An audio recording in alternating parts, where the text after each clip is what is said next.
Welcome back friends. मी vagabond Mac. अद्भुत, अद्वितीय, अपरिचित, रहस्यमयी ठिकाणं आणि मंदिरांच्या सुंदरतेवर मी व्हिडिओ बनवत असतो.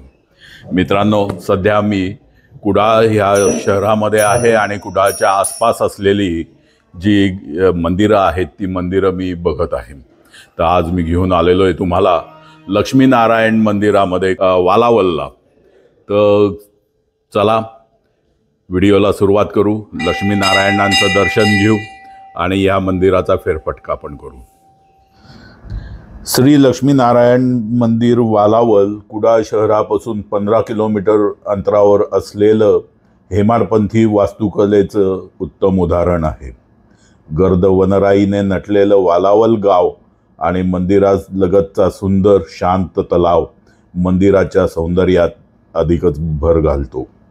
हे मंदिर सुमारे 1800 वर्ष जुनं असल्याचं जाणकार सांगतात. लक्ष्मीनारायण मंदिराच्या समोर हे श्रीदेव रवळनाथ मंदिर अजूनही पारंपरिक पद्धतीचं असं हे मंदिर आहे.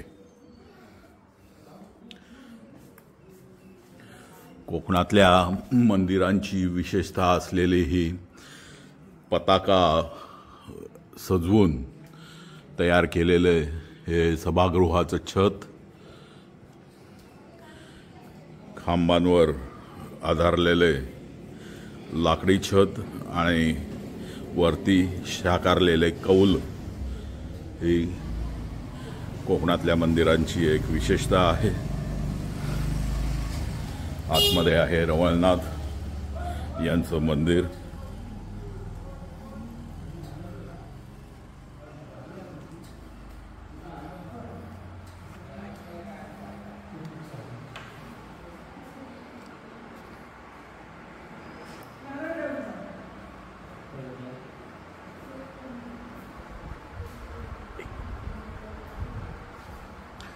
आतमध्ये आहे रवळनाथांची मूर्ती, अतिशय सुंदर आहे.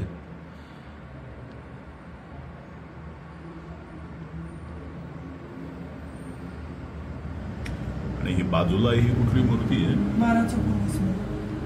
12चा पूर्वज. ओके.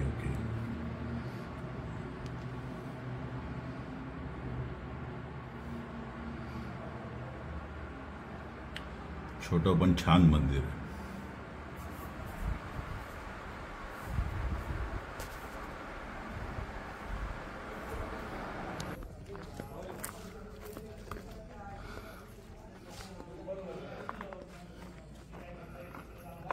अतिशय सुंदर आणि भव्य असं प्रवेशद्वार आणि त्याच्यावर केलेली कलाकुसर आणि रंगरंगोटी आपलं लक्ष वेधून घेते. हे मंदिर पूर्वाभिमुख असून याची रचना त्रिस्तरीय आहे. मुख्य देवळी पुरातन असून या मंदिराच्या बांधकामामध्ये संपूर्णतः सागवानाचा वापर केला आहे. या मंदिराचं बांधकाम 14व्या शतकात सूर्यभान आणि चंद्रभान प्रभुदेसाई या महापराक्रमी बंधूंनी केले. त्यांची स्मारके श्री लक्ष्मीनारायण मंदिरासमोरील दीपमाळांजवळ कल्याण पुरुष म्हणून उभी आहेत.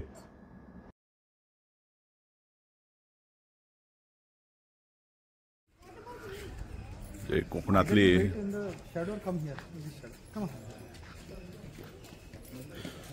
कौलारू घरं जशी कोकणातल्या भागात असतात तशी मंदिरं सुद्धा ही कौलारू असतात. कौलारू मंदिरांचं हे एक सुंदर कौलारू छताचं हे एक सुंदर मंदिर लक्ष्मीनारायण मंदिर वालावल.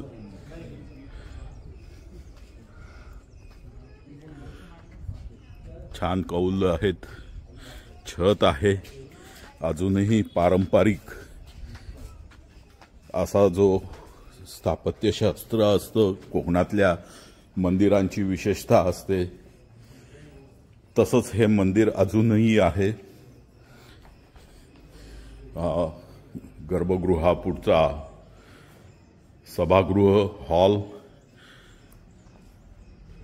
ज्या कोकणातल्या मंदिरांमध्ये आपण पूर्ण सिरीजमध्ये बघतो आहोत त्याप्रमाणे पताका लावण्यात आलेले आहेत छताला आणि पताकांनी हे छत अतिशय सुंदर पद्धतीने सजवण्यात आलेलं आहे।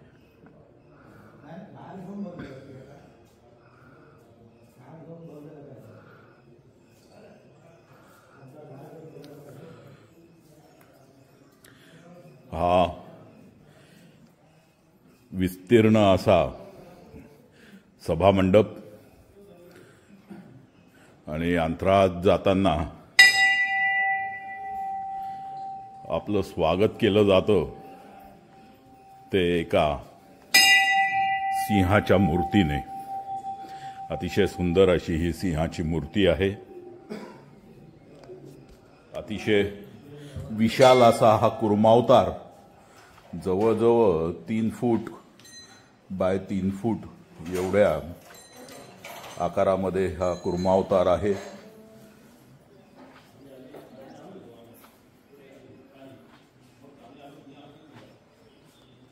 अंतराळाच्या छतात एक तकौल आणि लाकडामध्ये केलेली ही नक्षीकाम काष्ठशिल्प असं ज्याला आपण म्हणतो आणि या काष्ठशिल्पापासून इथे सजावट करण्यात आलेली आहे आणि अतिशय सुंदर असं नक्षीकाम इथे करण्यात आलंय।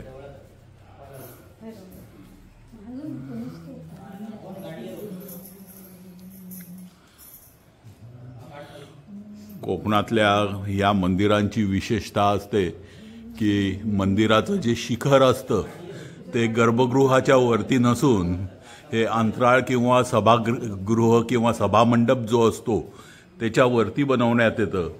तसंच इथेही करण्यात आलेलं आहे। शिखर जे आहे ते शिखर अंतराळाच्या वरती आहे आणि इथे आपल्याला दिसतंय ते गर्भगृह।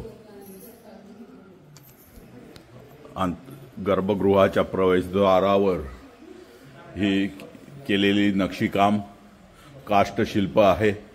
सागवानी लाकडामध्ये पारंपरिक पद्धतीने ही नक्षीकाम करण्यात आलेली आहे।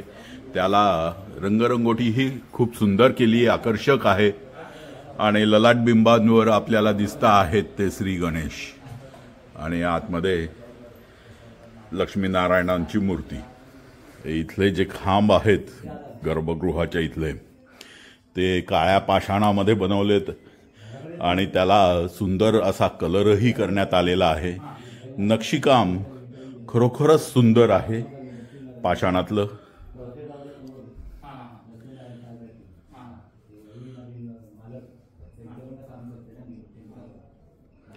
एक खांब मी तुम्हाला जवळ आणि प्रकाश योजना याही चेक करून आपल्यासमोर सादर करतो। हे नक्षीकाम सुंदर असं नक्षीकाम आहे। पूर्ण खांब याच पद्धतीने बनवण्यात आला आहे। खाली देवदेवतांच्या काही मूर्ती पण साकारलेल्या दिसतात।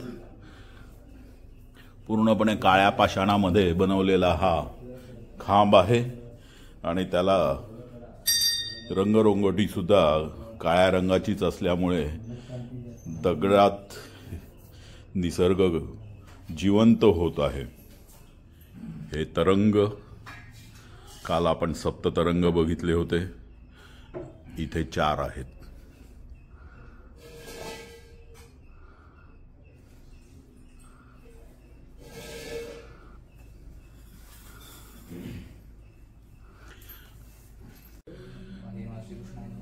अंतराळ गर्भगृहाचं हे प्रवेशद्वार। ललाटबिंबावर इथे विष्णू आहेत आणि आतमध्ये रवळनाथ, बाजूला 2 द्वारपाल आपल्याला दिसत आहेत। त्यांचे सुंदर आतमध्ये लक्ष्मीनारायण आहे। येस, मूर्ती अतिशय सुंदर आहे, काळ्या पाषाणामध्ये आहे। पायापाशी जी मूर्ती आहे ती कुठली आहे? इकडची गरुड, इकडची गरुड ती लक्ष्मी, आणि ती लक्ष्मी. ओके. विठ्ठल पंढरीचा. पंढरीचं विठ्ठल असं समजलं जातं ना. इथे दर्शन घेतलं तर पंढरपूरला गेल्यासारखं होतं. गेल्यावर जे पुण्य लागतं ते पुण्य इथे चंद्रभागा मिळतं. म्हणजे तळाव. Okay okay.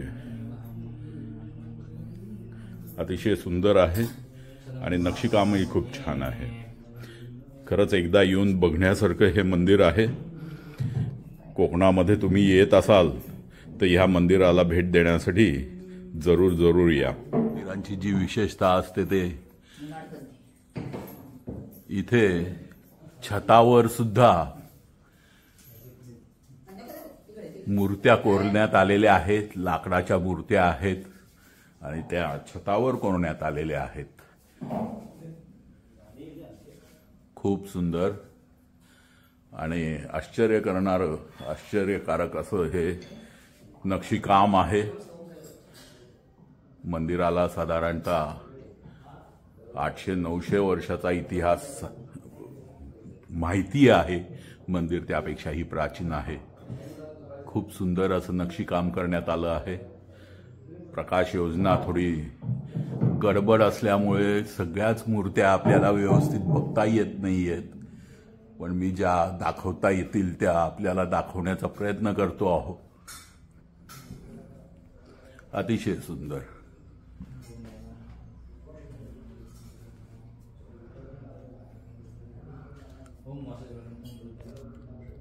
हा श्रींचा पाळणा आणि देवाची आभूषणे इथे ठेवण्यात आलेली आहेत.